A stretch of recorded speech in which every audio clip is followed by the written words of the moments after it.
belajar pun tak belajar sangat. Faham. Banyak main-main. Kelas tak masuk. Faham.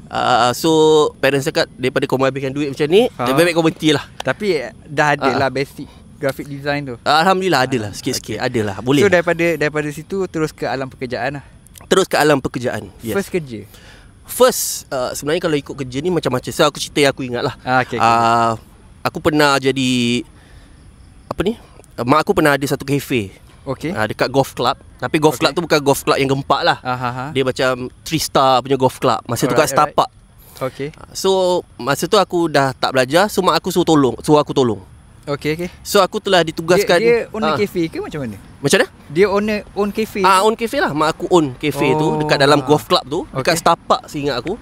Alright. So aku telah diberikan tugas penting oleh keluarga aku. Apakah tugasnya tu? Untuk menjaga departmen tahu bakar. Okay. Maksudnya dia ada banyak section lah. Dia ada tahu bakar, dia goreng-goreng, ada panas. Okay. So disebabkan dengan aku punya skill tu,